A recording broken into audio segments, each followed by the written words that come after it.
gözümü, anamın istiyeli sığallayır üzümü. Ruhum parvazlanarak bulutlara kavuşur, göylerde durularak semalarda uçuşur. Ana, ana.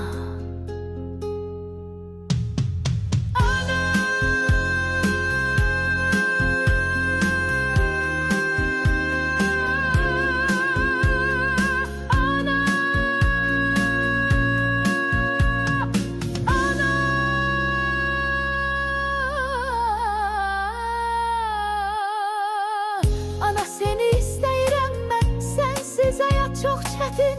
Kusurlarım var mı desen, kalbimin sahibisən. Herkese el uzatıp tutaram ellerinden. Özüme baktığımda tutacak bir el yoktu. Ana kaş bir sen desen, mən də bir bunu bilsem. İnsanlara güvenirsen, neçə mən bir hissetsem. Ana, imkansız cevaplarım, ruhunu hissedirem.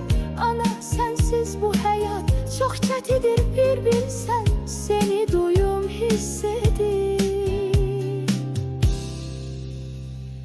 Yağışın damlasında gözyaşımı gizlettim. Hiç vaxt ağlama diyen anaları düşündüm.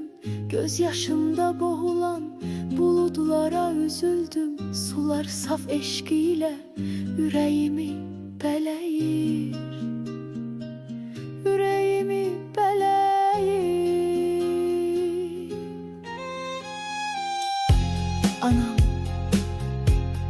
anam.